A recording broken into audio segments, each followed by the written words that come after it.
Hi, Tom. Hey, I'm going to John. call you Dave. Oh, DD. David Dittman. Double D. Yep. Am I muted? DL. Why you just call me DL, I don't care. not? Ron, am I muted? No, I see you, John. Okay, am I muted or, no, John. okay, all right.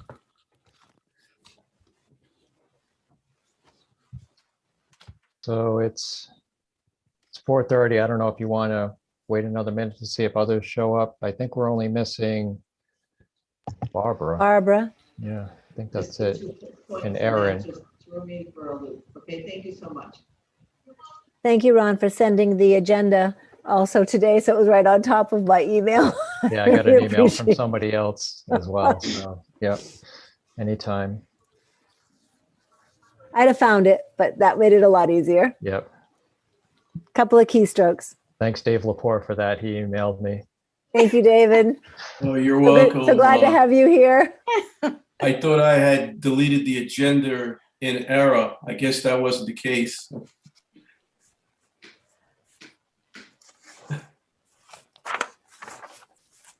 Bob, you're muted if you're trying to talk to us. Unmute. There Okay. you go. Yep, there you are. Were we able to connect with Jim Ferrara and give him the contact information? Yep, he's on. I'll let him in when we get to that item on the agenda, but he's on. Okay, I don't want to have him wait for the entire 8 or 9 items before that. So right after we finish the approval of the minutes and the election of officers, if everybody doesn't mind, I'll just move him up to the next item so he can spend some time with us. All right? Fine with me. Yep. Fine. Because I don't know how much time we'll spend with Jim, but I want to give him the benefit of as much time as possible. Agreed. Okay, very good. Thank you. I'm not seeing what you're drawing right now. Yeah. Any word from Barbara? Looking, I don't see her yet, and I haven't heard from her. That's unusual. She's always right on the dime. Yeah, he's Where's very, the very first meeting? punctual. I think it's the first meeting she's missed in all the years that I've been on. She hasn't missed it yet, John. She's Have faith. There's still time. Oh. She could still be teaching. Could be, yeah. She has still those educational responsibilities. Yeah. Well, why don't I at least call the meeting to order so we can officially begin, and hopefully Barbara will join us. But we can take the second matter on the agenda, which is the minutes of the meeting or 2 meetings of March the 10th and April the 6th, which was a special meeting. I believe Ron has sent everyone copies of those minutes. I perused them, I read them. I don't find anything lacking in the same, but I defer to the wishes of the committee if there are any modifications that have to be made. I move we approve the minutes of the regular meeting and the special meeting. I Thank you, second it. Tom. Thank you, Second. John. All those in favor signify by saying aye. Aye. Aye. All those opposed, the ayes have it. Thank you very much. The first item on the agenda is the election of officers, and I asked Ron to put that on because, as we all know, Joe Cirillo, for health issues, has not sought to be reappointed, and he was the vice chairman of the committee. And I think that it's important that we have official vice chair elected to that spot in Joe's absence. I know I have on more than one occasion reached out to Tom Kowalczyk to cover things, and he's done so admirably. And if I haven't spoken with Tom about this, but I would ask if he's interested in filling that spot as vice chair. I'd be more than happy to call for his nomination. Tom, what do you think? Yeah, I'd be happy to fill that slot. Thank you for the Okay. nomination. Does anyone want to nominate Tom? I Yes. nominate Tom.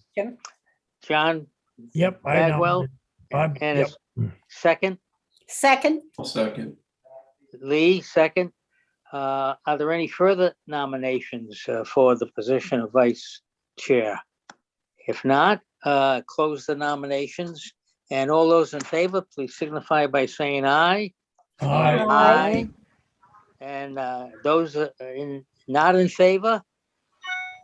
Apparently, you have a unanimous decision, Tom. Thank you. Congratulations. Okay. Thank you. And I'd like at this point in time to also suggest that we consider the election of a chair. And I believe, Ron, correct me if I'm wrong, you are the secretary of the committee. And do you take that as an official position or by default? I think it's by default, which is fine. Okay, so unless the committee wants to officially put in Ron's name in nomination for secretary, I suspect that maybe that might make sense. I'd like to move that Ron be appointed officially secretary of MEDAC. Is there a second? second, Second. Lee, thank you. Any further nominations? Hearing none. I'll call for a vote. All those in favor, please signify by saying aye. Aye. Aye. Okay, fine. Ron, you're it. Awesome. And Congratulations. no choice. it's another non-paying job. Right. The only other position that I think we elect is that of chairman. Right. And I think we should do that as well. Are there any nominations for chairman? I nominate Bob Silva. Second. Second, okay. Are there any further nominations from the committee? Hearing none, the chair will call for a vote in that regard. All those in favor, please signify by saying aye. Aye. All those opposed? Appears to be unanimous. Thank you very much. I look forward to continuing to work with everyone on MEDAC as its chair. All right. Barbara hasn't arrived yet, right? Yes, she has. Barbara. She has? Yes. Yeah, she's- oh, Yes. great. I had computer problems. I had. Mute Barbara. You're mute. Your audio went out Oh, for a okay. second. Welcome, Barbara. You have now kept your perfect attendance record going. Thank you.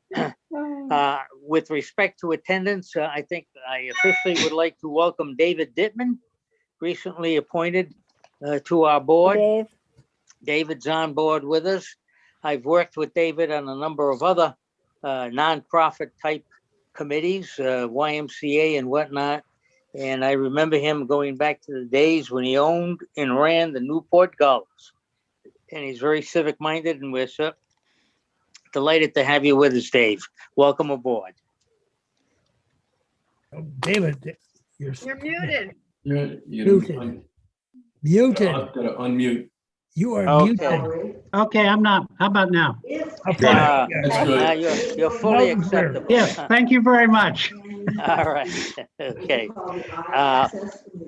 Is Jim Yep. Farrar available, Ron? Yep. I'm gonna let him in right now. All right, Okay.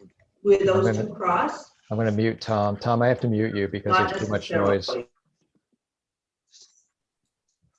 So Jim should be coming in.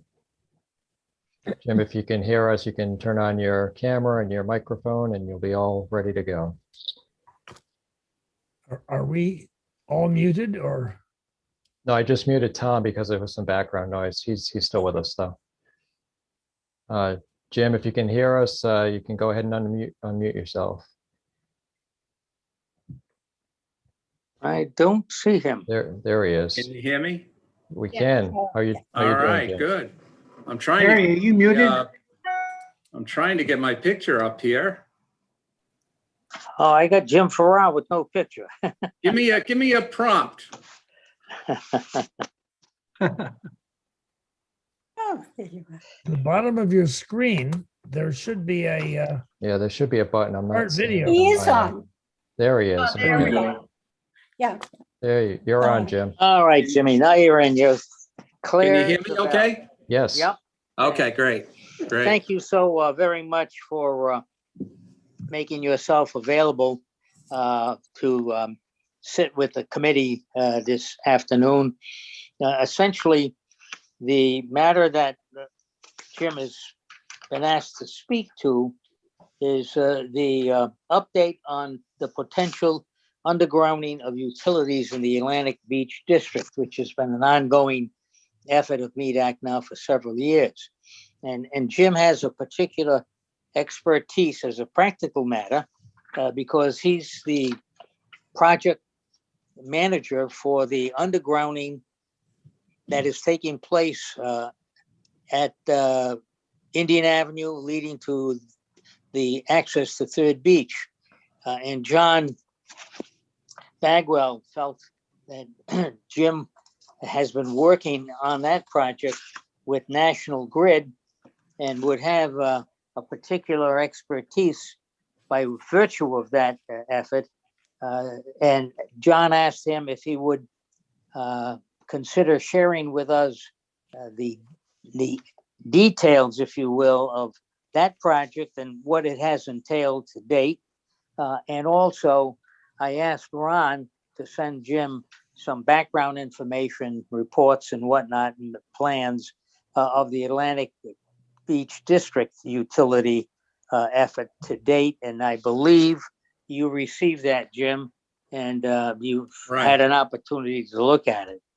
So with that being said, I'd like to step aside and just suggest that the committee ought to feel free to listen to Jim, and he might have questions of us and we of him. And let's have just a free and full discussion on undergrounding utilities.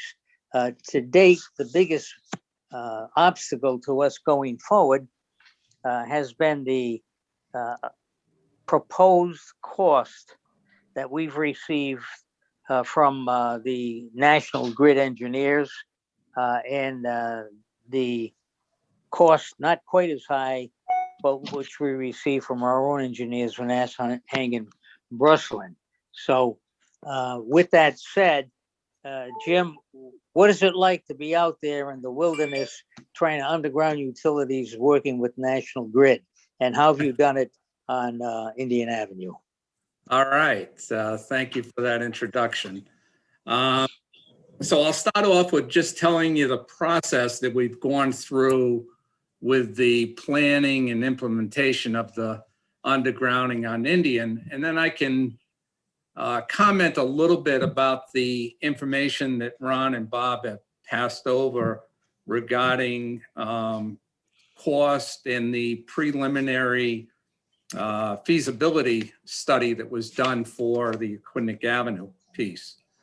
So, so first of all, on the Indian Avenue part, this is a project that was being funded privately, private funds, and with some fundraising raised through Scenic Rhode Island. But primarily the funds are from private sources there. So with that said, you're not underneath the same type of guidelines that you would be following with a municipal type project, okay? That's first and foremost. What we did was we took the idea of the private donors that had the vision to continue the undergrounding of work that was successfully completed down at Second Beach, down in Fatuous. That was a couple of years ago when they removed all the overhead wires out in front of Second Beach and put everything underground. That was a limited project it brought the vision to the donors, who are also residents of Indian Avenue, and thought that that project should continue from Satchewis Beach, going right up to clean up the utility lines, going up Third Beach out in front of Peabody's Beach, going up to Indian Avenue, and then going from Indian Avenue down to approximately St. Columba Church. At that point there, the utilities go back underground. They were already underground at that point. So for a distance there, that was approximately, it's about a mile all told. And what that involved was, once again, it involved us meeting with National Grid and looking at a feasibility study for that. So what we did was we initially started off by having a survey company, a civil engineering company, get out there and do the survey work. So we conducted a complete survey that was done by Northeast engineers here locally. We forwarded that information to National Grid for them to prepare their feasibility design. We paid National Grid a fee to do their preliminary design work. National Grid utilizes a couple of outside engineering companies to do that work. The one that was assigned to us through National Grid's management was Leidos Engineering. So with that, they took our plan and they overlaid their design onto our plan to show us how they would go about, or how they would want us to go about putting in the utilities underground for them. With that, we then contacted Verizon and Cox Communication, and we had them come on board with us. And we started with, once National Grid was able to prepare their feasibility design, we had Verizon and Cox work off of that design for their own drawings and their own network design off of that. Now, those utility companies, Verizon and Cox, they pretty much piggyback off of National Grid. So what National Grid does, Verizon and Cox follow suit.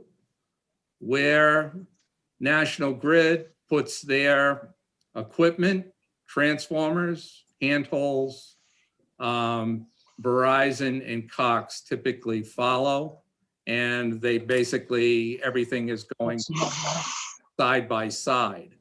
Thank you. So with that design, when that design was prepared, that then allowed us to be able to prepare a cost estimate.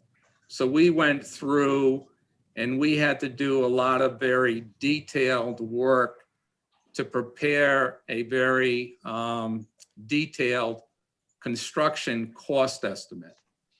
When they do their design, you understand that they're designing it, but we have to construct it. We have to put the duct banks in. Structure has to be put in by us, and they come in and just pull their wiring through. So we have to set the duct banks. All the road work is done by private contractors.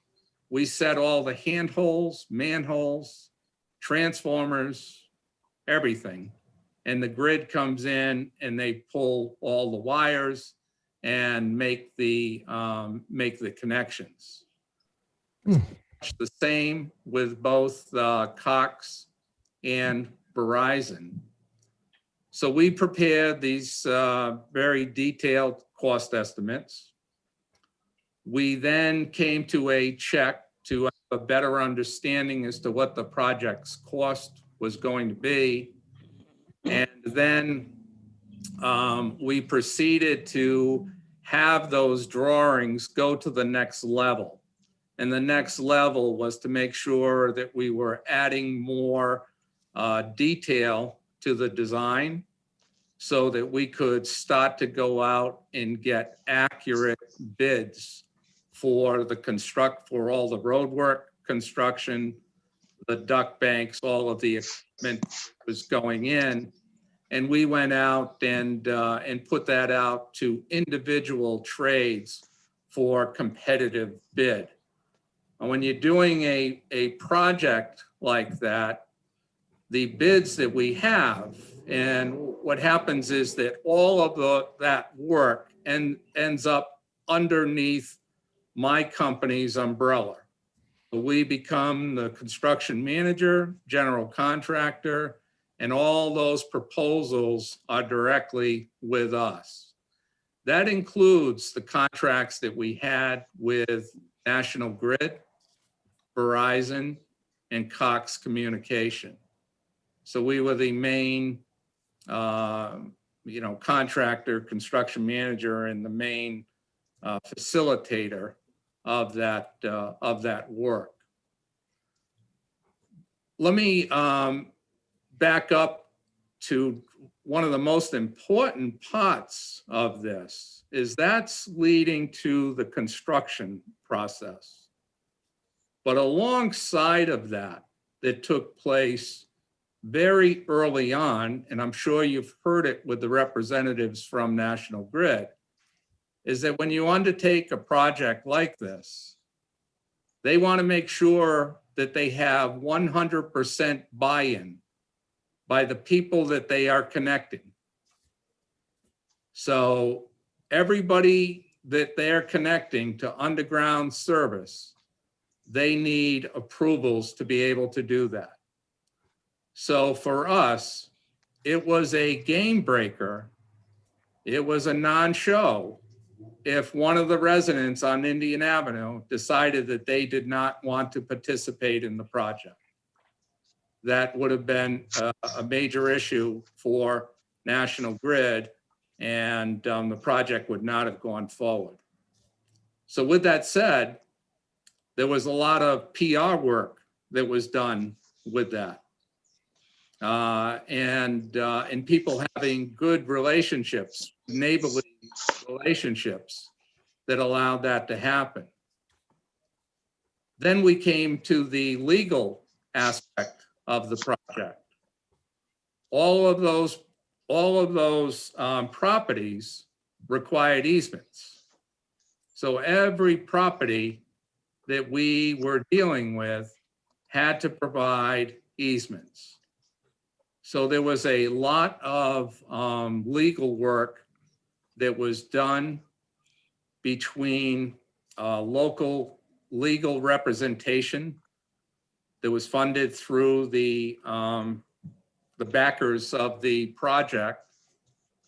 And it also involved the legal departments, the easement departments with National Grid and Verizon and Cox. So that's that was quite the process. It's not a light lift. It's a heavy lift to be able to get everybody on board with the project, get all the easements in place, and all of that is essential upfront work that's needed for the project to move forward. So that's all up front. I explained to you the design work and then getting into construction. And the way that the construction there is that when we had the completed design, we had few entities that are involved in the project. We had National Grid, who had to provide us proposals they provided us 2 proposals. One was for their underground work and one was for their overhead work. And obviously their underground work was putting all their cables and wires into the conduits that we put in the ground for them. All of that time, material, and labor. And then we also they have to take off all the above wiring. So all above grade infrastructure they're removing. Ironically, Verizon owns the telephone poles that are out there, or the electric poles that you see out there. So we have under contract with Verizon, not only their underground work, but they too have to take their overhead wires off, just like Cox does and National Grid. And then Verizon has to come in and pull all the poles. So that's how that process works. So they were all under contract through my company to do that. Then we worked with the town of Middletown with the DPW director, Tom at the time, and Warren, the town engineer, to go through the road construction component of putting this duct bank into the roadway, the resurfacing requirements, all of that's required to do the work that's required and restore the work back to the Middletown standards. So that was all put out to a bid through my company, and a road contractor was selected for that, who happens to be an approved vendor with the town, so that worked out well. And they were responsible for the road work, which includes the duct bank and that work. Then we had to have we hired a local electrical contractor to come in, and on the secondaries, when we're bringing in property, when we're bringing in the main trunk lines are coming down the road. And then we have the laterals that go into the properties. And at the laterals, when the laterals go into a property, we have either a transformer, a hand pole. And what happens at that, if there's already a property that's fed underground on the private property and they were connecting to a pole on Indian Avenue, that becomes an easier hookup. But there's several properties that require secondary work that goes from where we bring that initial main line into the property, and then we have to make a connection from there to the house to bring in the secondary line. So we had a local electrical contractor involved to do the secondary work. Some connections are done by National Grid. Other connections are done by our private electrical contractor. The same type of hookup takes place with Verizon and Cox. They make the termination point at the point of the private property, and some we have to do more work than others on. When I look at the difference of what we have on Indian Avenue in this project to what we're up against on Aquidneck Avenue, the beauty that we have on Third Beach Road in Indian Avenue is we have an area that does not have utilities out there. So we were very fortunate that you don't get into conflict with all the other utilities that you do encounter when you get into more congested areas. So that was certainly a benefit.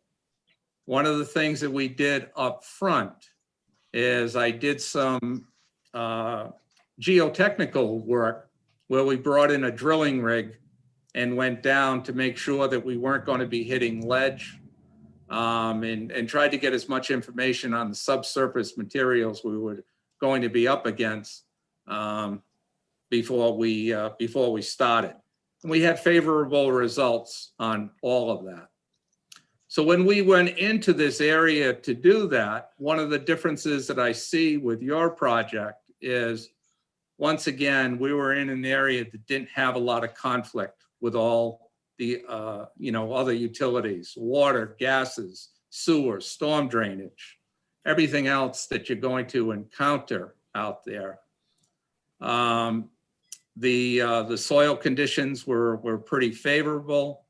The duct banks that we were putting in, the conduits, the number of conduits looks like it's far less than what's going to be required down on Indian Avenue. So what that does is, we're able to control the size of our duct banks. We're able to control the size of our excavations that are required to put those duct banks in.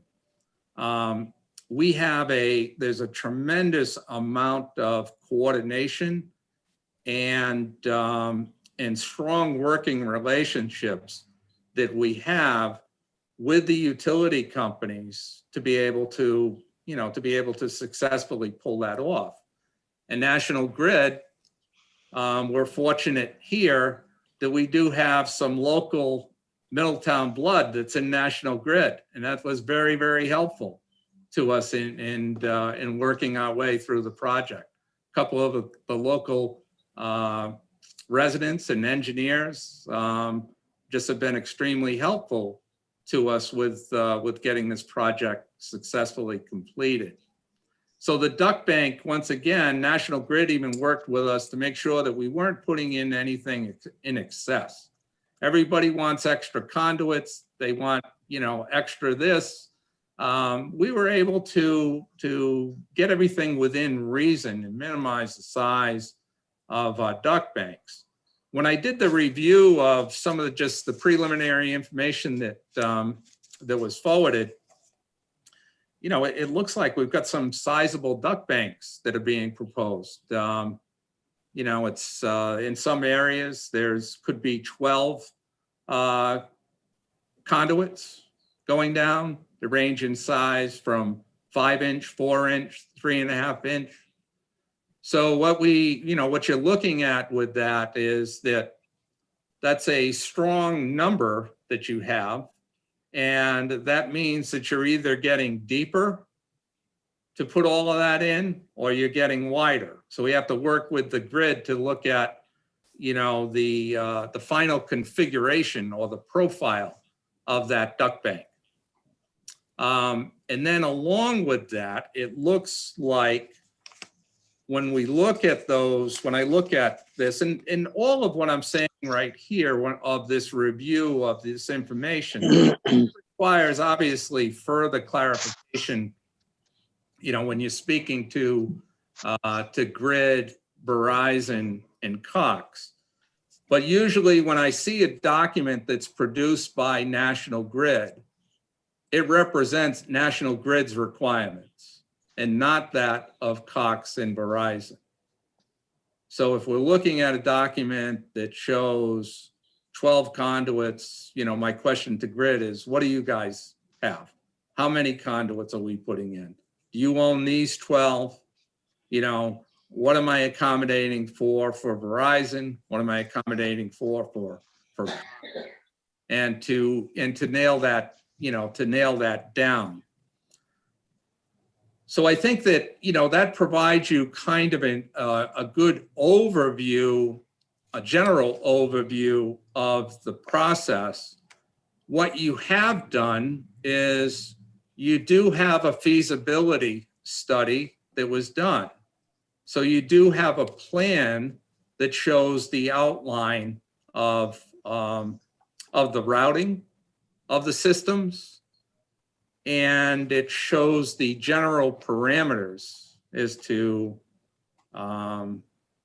what's going on with that.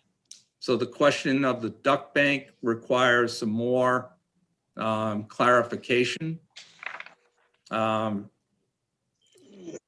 Obviously, Aquidneck Avenue in that congested area, when we talk about the things that I've just mentioned that become kind of heavy lifts, we start with the easements.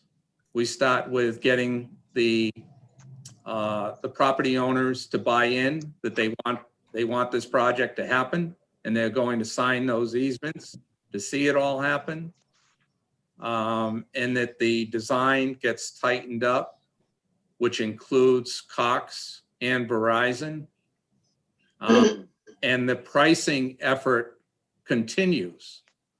But I think with what you have here, I think it does provide you all of the basic guidelines and studies that are done at that conceptual level, at a conceptual level design.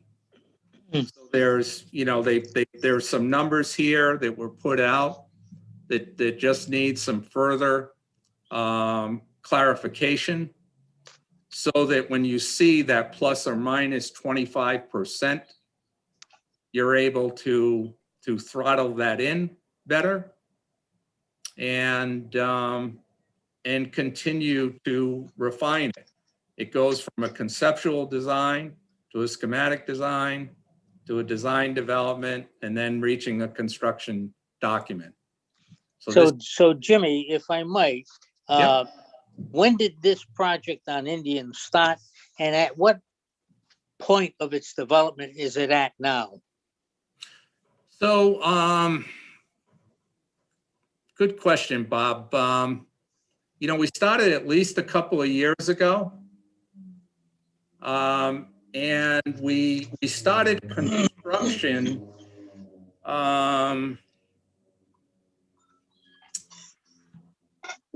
just looking at the calendar. So a year ago, March, we started construction. Pre-COVID? Right in COVID, right at that time. Yeah. So, so we started construction, and we were able to go pretty much throughout, because last summer was such an oddball summer because of COVID. We were able to work pretty much throughout the summer, and we continued with as much as we could to get all of the disruptive work done as quickly as possible. Right now, where we are, so it started then, and we're finishing the project as we speak. So right now, all of that whole area is now powered by the underground system. So we're 100% live with the electricity on the underground. National Grid has already removed all of their overhead wires. We're 100% on the electric power. We're making the final connections as we speak with Cox and Verizon. We are going in to start the road restoration, reclamation work. Starts next Monday. We'd like to do that in a week. It'll be no more than 2 weeks.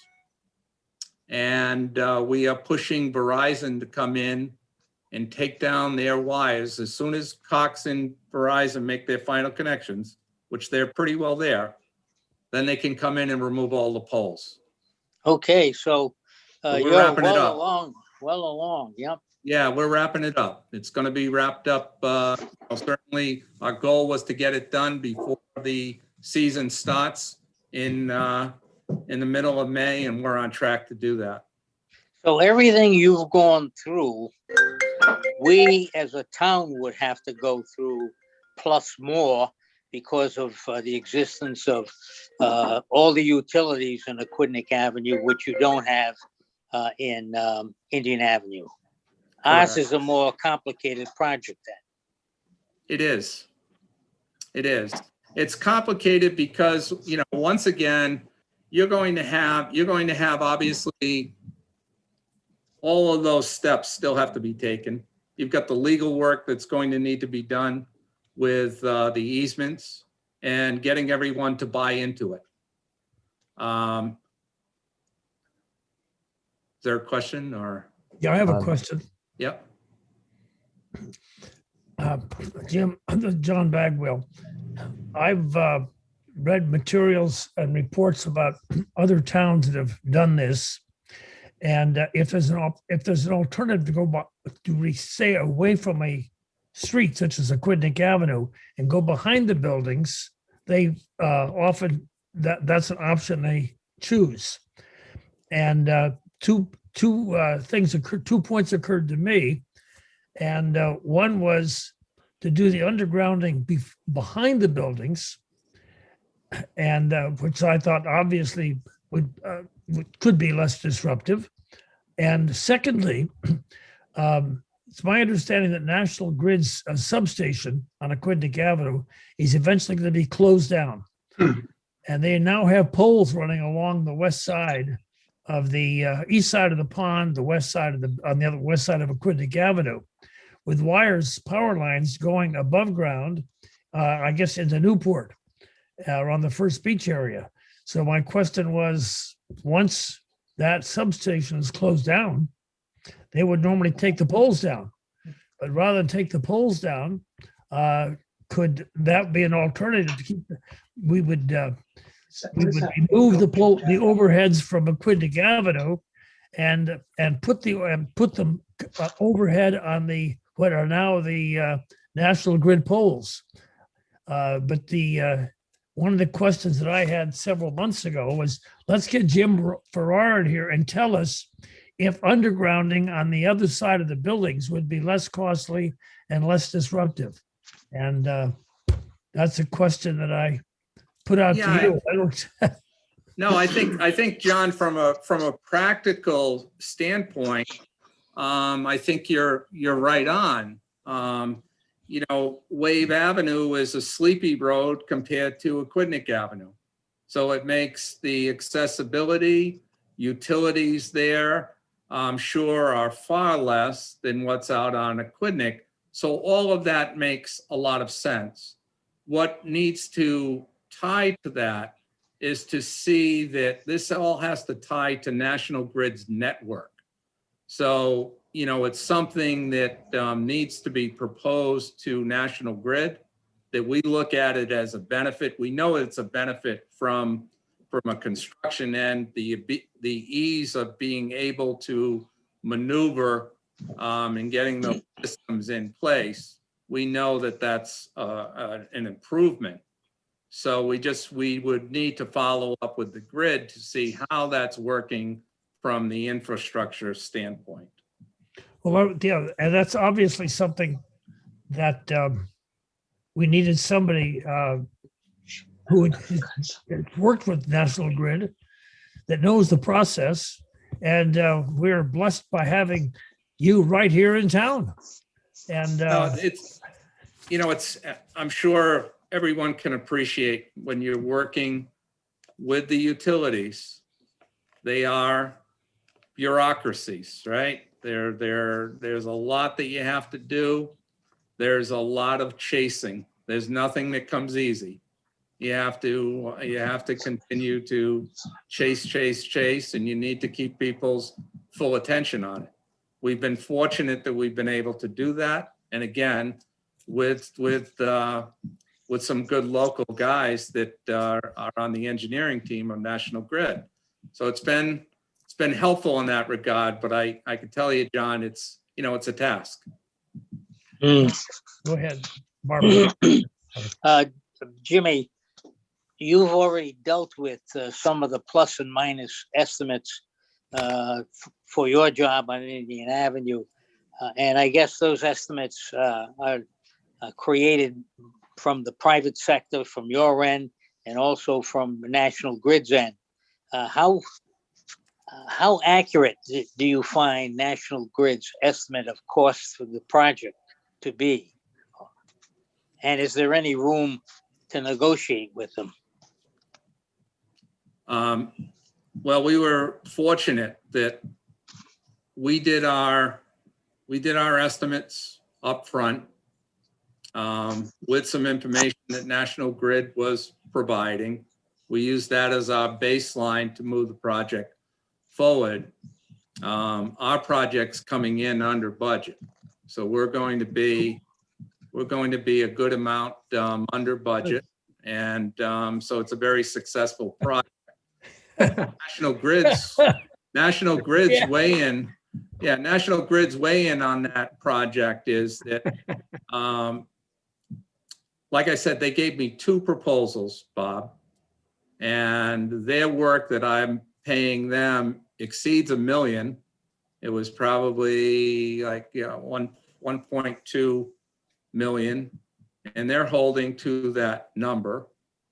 Cox was a much lower number, and don't see any issues with them. And Verizon, and we've paid those funds. National Grid gets paid up front. So it's kind of scary when the owner said, no, Jim, we want you to be the guy that pays everybody. And I said, so you're telling me I'm going to be responsible for National Grid, right? Jim Farrar is going to be, putting National Grid under contract. Well, wonderful. So I had to have a lot of confidence in the backers of the project, right? For me to even step foot on that. But anyways, that's what we did. So I executed purchase orders for my company to National Grid for over $1 million plus and paid them up front when they invoiced the project, which is before they're actually doing the work.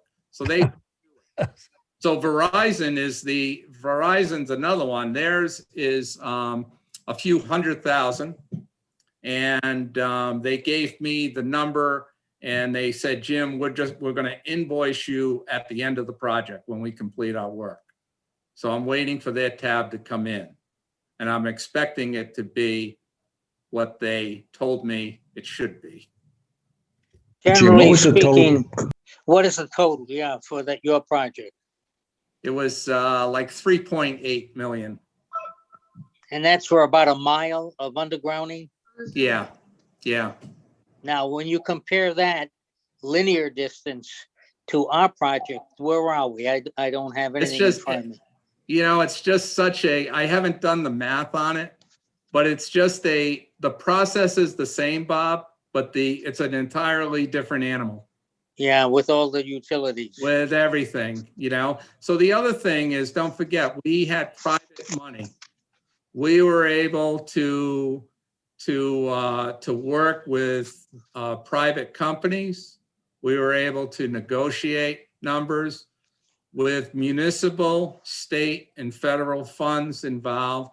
The project will be underneath the Davis-Bacon Act. It'll be all done underneath prevailing wage scales, and that alone will drive some cost up from what we've had to deal with. Right. Bob, Barbara and Tom both have questions. Sure. Okay. Barbara first, ladies first.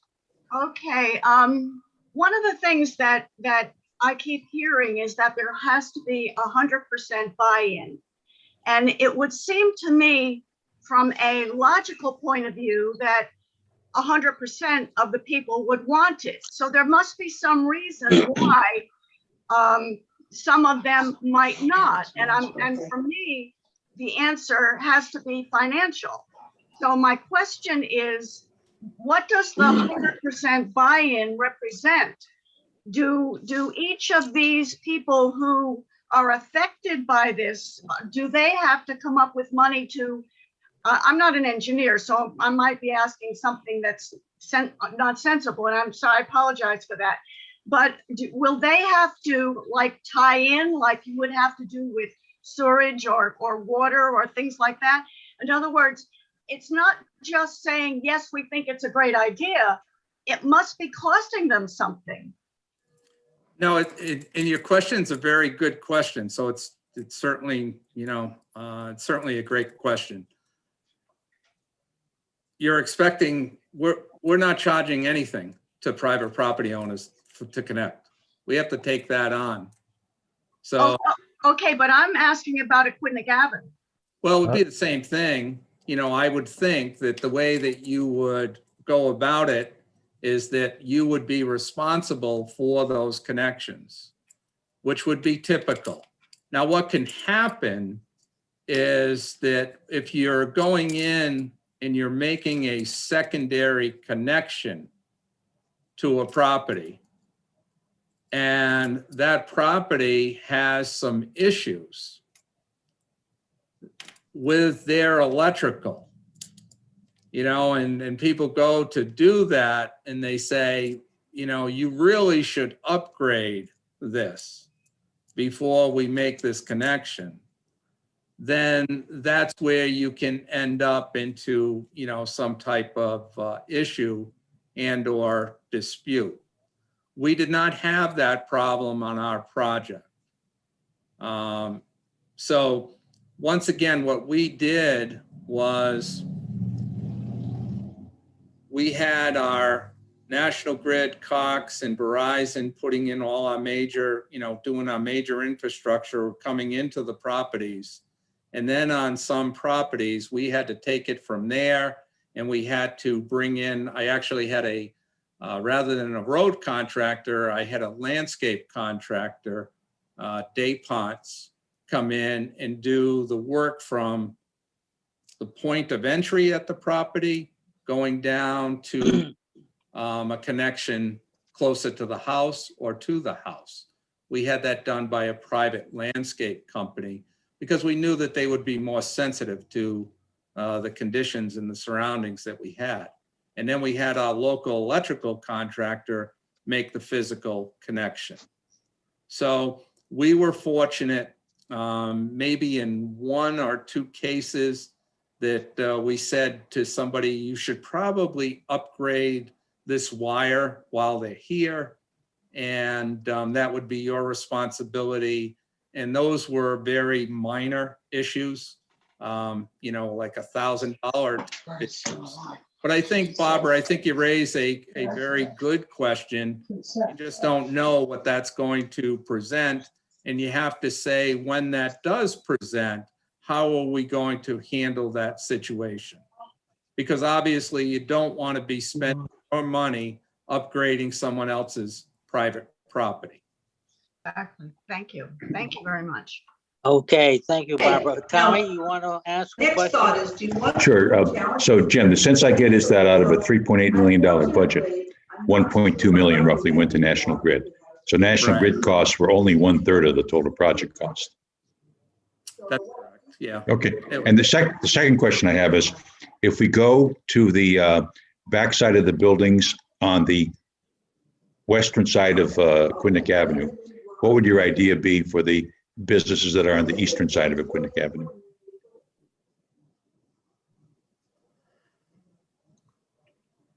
So the eastern, yeah. So once again, it's how laterals go across. I haven't looked at anything or getting into any design issue. That's something that would come out as the design is being prepared. And once again, understanding that the design that you're going to implement is being directed by National Grid. And that's not going to change.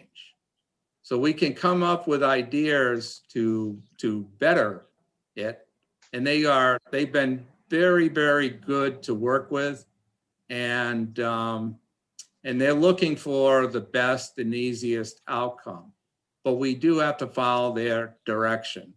So the bottom line is that when you're going from running on this side of the street and you're crossing over the other side of the street for property connections, you have laterals that are going across.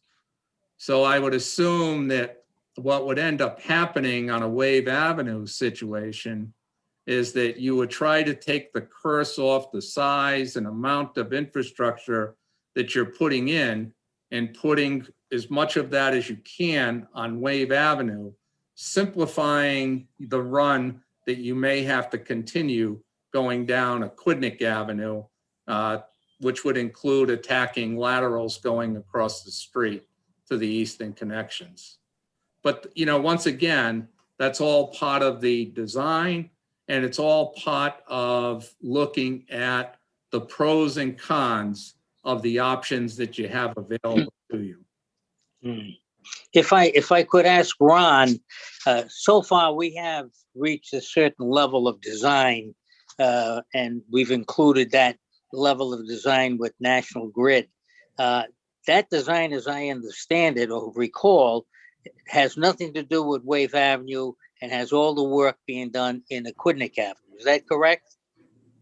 The feasibility study looked at undergrounding in Wave Avenue and also Crescent. So it includes Aquidneck, Wave, and Crescent. And that was what was presented to National Grid. Yes. Yeah, And as a result of that, what is the number come back? What was the number that came back from National Grid? that was the $10 million National Grid number, which once you add in Verizon and Cox and other factors brought us up closer to 17 to 20 was the sort of all-in estimate for all three utilities. And that included the cost to be borne by the town to connect laterals to the private property owners without them being subject to an expense like a sewer connection, water connection, as Barbara referenced. That's right. Yeah, that's exactly right. We had talked early on about the fact that the only way we were going to be able to get this to happen would be if the connections to the property owners were included. Otherwise, as you know, Jim alluded to, you're never going to get 100% if you're going to somebody and say they have a $10,000 bill to connect. Yeah, they say the wires look pretty good coming to my house. That's right. Yeah. Yeah. Okay. Well, are there any other questions? I know Jim did a terrific job reducing the complex situation. You're muted, Terry, I think. Terry's got her hand up. Terry? Yes. Unmute. Go right ahead. Thank you, Mr. Chair. So I just want to connect the dots, Jim, to John Bagwell's thought of would there be a difference in the numbers if National Grid was presented with Wave, Crescent, and on the pond side of Aquidneck, or would that not impact it because, to Tom's point, you still have the east side to deal with? Well, if you, Terry, on the schematic design that Ron just mentioned, they showed some different lengths going down those streets. So it looks like there was some exploration done there.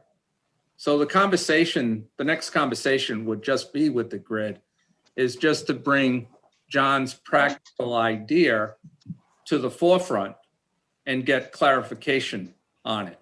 If I could just jump in here and add that we did actually do that already. We did present that concept to National Grid as a possible alternative to potentially reduce the costs. And the response was that the design that they're looking at in their minds is the most cost-effective design. So they essentially said what they're proposing is the cheapest option.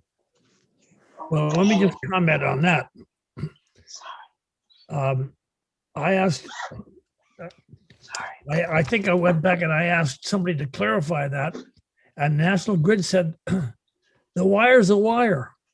We've estimated the cost, whether you run it down one side of the street or the other, it's the cost of the wires. And I said, well, I'm not looking just at the cost of the wires. I'm looking at a process that would involve less disruption by going down the west side of the street than on down busy Aquidneck Avenue. And that's basically where I am. And John, that is the point. So you're spot on. Okay. National Grid's cost that you're paying them is exactly that. They're only running the wire.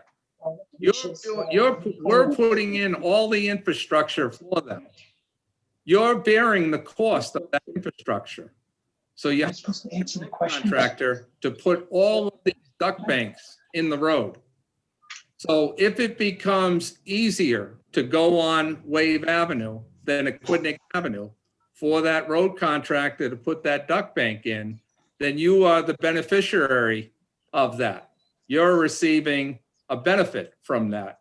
Your cost of putting that duct bank is going to be less than what it is going through congested Aquidneck Avenue. So in theory, that's why you're going that way. The other thing is what you're doing is you're trying to look at it as a whole and saying, not only is it possibly a cost benefit there, but we have to explore. We have to see that it's not going to cause anybody else any hardship. But we also are looking to say, how can we minimize the interruption and disruption to the businesses on Aquidneck Avenue? Absolutely right. And if we're able to move that out of their way for a week or 2 weeks, they benefit by it, and the project benefits by it. So it's something that is is well thought, and it deserves an answer. What do you think about the possibility that we talk about undergrounding, but the real goal is to get the damned wires off the poles that run down the Atlantic through the Atlantic Beach District, so we can clean that up. Right. And there are poles that exist already, owned by National Grid, that carry power from that substation, which eventually will be closed. My guess is when they close it, they're going to pull the poles down. Possibly, I don't know. I don't know either, but I mean, it's I mean, that's, who knows? I mean, that's simply kind of a question, that's all. Yeah. Well, as I anticipated by suggesting we put this matter first on the docket, we've run through our normal hours time of meeting, and everybody is in rapture with what Jim is saying and thinking about all those issues that we've already discussed in the past but have now forgotten. So I feel that we ought to take this as a first step, and perhaps if Jim is willing to come back again after the committee has had a chance to think about how we should proceed, would you be willing to look a little bit more deeply at the design end of things that we've prepared, which I know you haven't had an opportunity to do, to better suit you in trying to answer some of the questions that will and have been raised today and in the future? Yeah, I'd be happy to do that, Bob. And one thing that could be helpful is that, Ron, if you want to just send me over a couple of names of people that you've been dealing with at the grid, I can follow up with them as well and just have a more pointed conversation with them. Yeah, I can do that. Okay, Mr. Chair? that'd be great. Yes. I'm sorry. I have one pressing question for Jim, and I apologize. I know that we're over time. Jim, am I understanding and hearing you correctly that the 10 million for National Grid lumped with Cox and Verizon to be estimated 17 million to 20 million is just their estimated cost and has nothing to do with the cost of actual construction? Well, it looks like when we look at what I have in front of me shows electric lines, 6.2 million from National Grid, plus or minus 25%. Construction to support National Grid improvements at 2.9 million. That becomes my $64,000 question. Does that 2.9 million represent the road construction that's required to put National Grid system in? So there's clarification that's needed here. But that's this, I'm going by the way this is broken out. Yeah. And You could address that with the people at National Grid if we provide you those names, right? Yes, absolutely. Absolutely. Thank you. Yeah. Yeah, that's a good question, Terry, because I'm not too sure who's paying for what, and if there's something left over after we get done paying National Grid, Cox, and Verizon. Ron, is that all right with you to share some more information with Jim, and we'll take it from there. We won't necessarily have Jim come back at the next meeting, but I'll try to use a little executive privilege and set up a time that makes sense for everybody. That's fine with me. Yep. And there is money being set aside under the TIF program that I understand is dedicated to this effort, but some of it has been lost during the last budget process, which I didn't follow that closely. So you might want to, just for the benefit of the committee, Ron, chat with Sean Brown, figure out what monies have been set aside under the TIF, what has been taken out, and what remains. That would be a question that I'd like to have the answer to, at least. Sure. Mr. Yes, Chair, Terry? Yeah. and again, I apologize. I just wanted to throw out there, because you mentioned the schedule, that I believe that this is coming back in front of the council in June, because there is a push for a decision, because I think that the decision on this part of the project is actually holding up some TIP project. Do I have that right, Ron? Yeah, we're waiting on the design of the street. Where's my charger? Ron, you froze. It was right there. Where is it? Oh, I don't know if Jack's using it. I think we lost Ron. So we have the decision on the undergrounding. That's Are you using There the you go. charger? Oh. You know the charger? Is Ron with us? Yeah, put in there. Oh, Ron, I think, are you back? I'm back. Okay. I don't know how much of that you heard. None. Oh, okay. Sorry. That's all right. So the undergrounding is holding, the decision on the undergrounding is holding up our designing of the streetscapes project, which is the portion that we would hope to get on the state transportation improvement program for funding. And- Can you comment on the timing? I mean, what happens if it's 6 months from now before we make a decision on the, have enough information to make a decision on the undergrounding? What's that do to the tip, so-called? Well, we're not on the tip yet, so it doesn't really impact anything, except that when the next solicitation comes for new tip projects from the state, we want to be ready to submit something, which we're not yet ready. Okay. Well, it's never going to be simple or easy, that's for sure.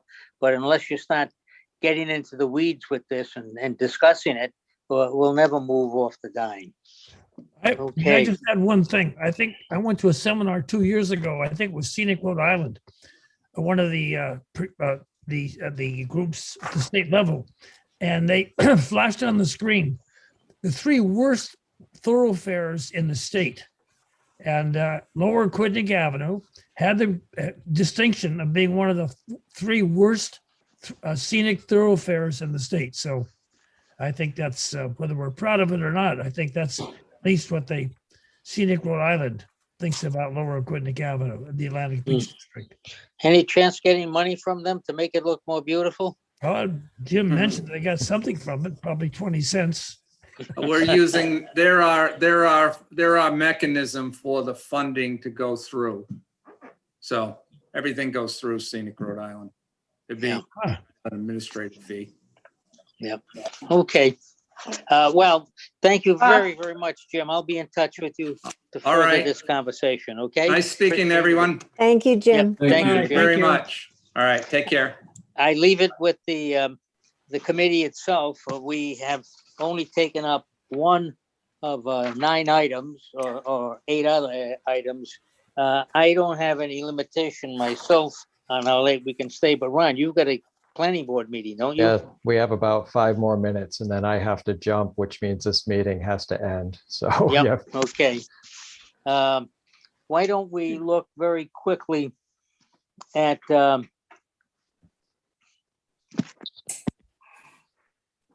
update of the discussion of opportunities to enhance Middletown High School students' access to trade, technical, and base education.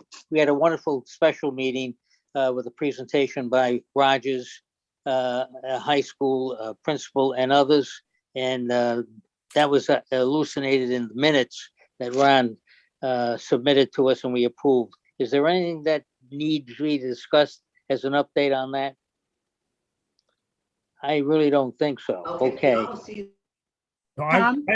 I'd suggest to Tom that we have a presentation on the Met School. All right, let's do something even better. So Bob, we have some next steps, find out what the Met School offers for programs.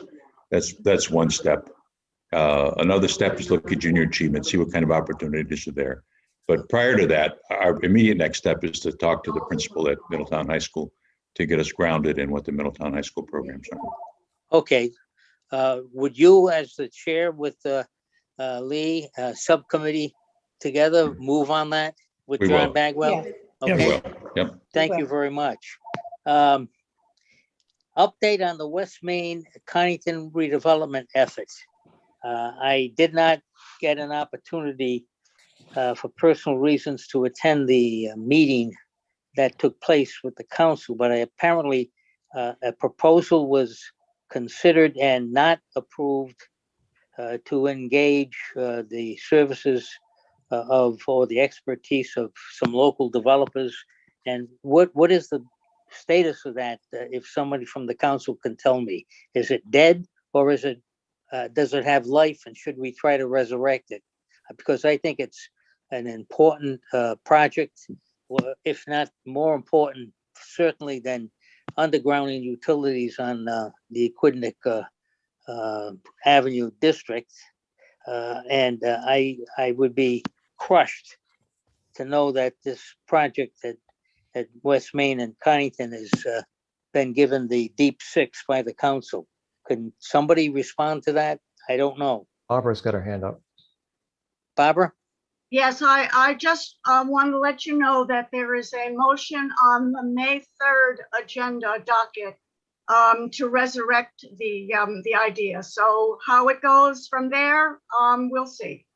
Okay, thank you. I was not aware of that because I was thinking in terms of filing a request on my own as an individual that's been involved in this thing going back 16 to 18 years when I organized a trip with the town manager and Ron Wolanski, and we went to Washington and met with Senator Reed and Senator Whitehouse and Representative Langevin to ask them to work with the Navy to make these properties accessed so we could in fact use them. And after many years, that happened.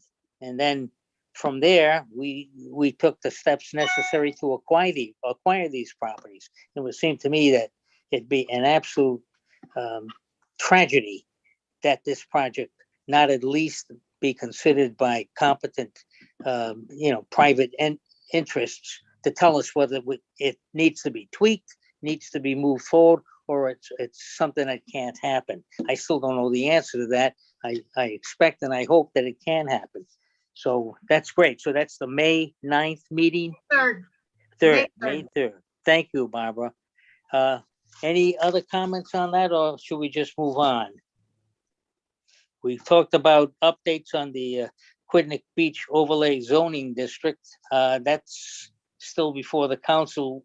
Where is that, Ron? I think that might also be advertised to be heard on May 3rd. I'll have to double check with the clerk, but I know Okay. it's coming up. Yep.